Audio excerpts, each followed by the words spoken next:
ဈေးသက်တာလို့ကိုယ်ဝယ်လိုက်မြဲပစ္စည်းတစ်ခုကြောင့်အလုပ်တွေရှုပ်ကုန်ပြီးတော့စိတ်ညစ်ခဲ့ရဘူးလားကျွန်တော်ဆိုလို့ရှိရင်ဒီမိုက်နဲ့ပတ်သက်ပြီးတော့3ခါလောက်တော့မှထွန်မရတဲ့အထိကြုံဘူးပဲမင်္ဂလာပါကျွန်တော်မိုင်းပါโอเคခုနအကြောင်းဆက်ပြောမယ်ကျွန်တော်ကဒီ auto blog ရိုက်ထားများကွာ wallet mic ကိုပဲအဓိကထားပြီးတော့ဝယ်ဖြစ်တယ်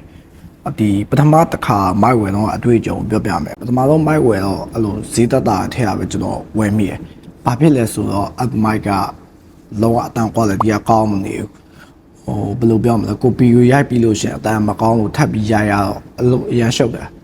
အဲ့ဒါပြီးတော့ဒုတိယမိုက်မှာကြတော့ဘယ်လိုဖြစ်လဲဆိုရင်အကောင်ကအတန် quality ကကောင်းတယ်ဒါပေမဲ့အဲ့လို bluetooth ခဏပြုတ်ထားရရှိရယ်ပြုတ်ထားလေးတွေမဟုတ်ဘူးနောက်ပိုင်းကျတော့အိတ်ထဲထိုင်နဲ့ဂျိုးတော့အဲ့ဒါနဲ့နောက်တတိယမိုက်ပေါ့တတိယမိုက်ကတော့ထုံးစံအတိုင်းပဲအဲ့လိုဈေးပေါ်ထဲကဝယ်မိရယ်ဖြစ်ချင်တော့ app mic ကလည်းဘက်ထရီလုံးဝခံမနေဘူးသိရမလားကိုကပတ်စံလဲကုန်ပြီးတော့အလုပ်ရှုပ်တာပဲနောက်ဆုံးဖတ်တင်လိုက်တယ်အဲ့လိုနဲ့ပဲကျွန်တော်အဲ့လိုဈေးပေါ်ကစီတက်တာတော့မရှာတော့ကွာ AI နဲ့ပဲတခြားဆွေးနွေးပြီးတော့လေ့လာကြည့်တဲ့အခါမှာ Holy Land M2 ဆိုတဲ့ mic ကိုကျွန်တော်ပထမအောင်စတွေ့ရပဲဒီကောင်က$100လောက်တော့ပေးရတယ် discount နဲ့ပဲဒါပေမဲ့အခု2လလောက်တော့ရှိပြီကျွန်တော်ဒီကောင်သုံးနေရလုံးဝအဆင်ပြေတယ်ဒီကောင်ကြတော့တခြား mic တွေနဲ့မတူတာကဘယ်လိုပြောမလဲထွက်ကြဖို့လည်းမစိုးရင်အောင်ဘာဖြစ်လို့ဆိုတော့တန်လိုက်လဲပါတယ်ကွာပြီးတော့အတန် quality ကလည်းကောင်းတယ်အားကုန်မှလည်းမစိုးရအောင်သူ့မှာကအဲ့လိုအားသွင်းဖို့အတွက် keys လည်းပါတယ်ပြီးတော့ဖုန်းတွေကင်မရာတွေလို့တစ်ပိုက်တော်မဲမာနဲ့ချိတ်ပြီးတော့သုံးလို့ရတယ်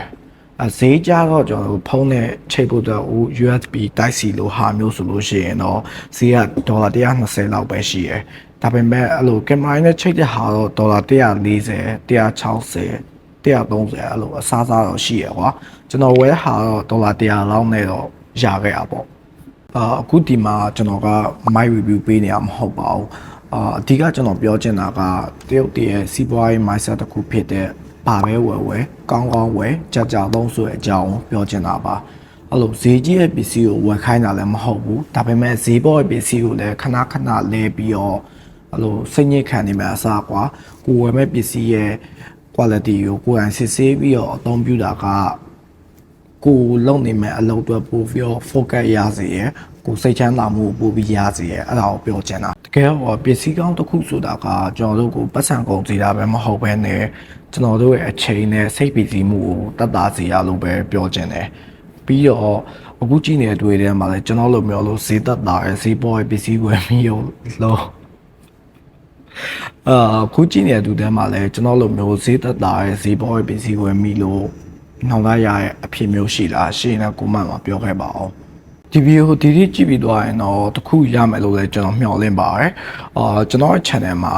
ပုံမှန်အဖြစ်ကလူငယ်တွေအတွက်အဲ့လိုအသုံးအနှုန်း mindset အကြောင်းတွေ sharing လုပ်ပေးမယ်ဒါလည်းမဟုတ်ဘူးငွေကြေးနဲ့ပတ်သက်ပြီးတော့အကြောင်းတွေကျွန်တော်က sharing လုပ်ပေးခြင်းတယ် podcast တွေလည်းရိုက်ခြင်းတယ်ကွာအဲ့တော့ကျွန်တော်ရဲ့ channel ကိုအားပေးခြင်းတယ်ဆိုလို့ရှိရင် like and subscribe လုပ်ဖို့အတွက်ပဲပြောခြင်းတယ်ဒါလည်းမဟုတ်သေးဘူးကျွန်တော်ရဲ့ Telegram link ကိုလည်းအောက်က description မှာချပေးထားပေးမယ်အဲ့မှာကကျွန်တော်လူငယ်တွေအတွက် community တည်းကကျွန်တော်ထောင်ပေးထားတာ like ဟုတ်ပြီး join မှာလို့ပဲကျွန်တော်ကတော့ပြောချင်တယ်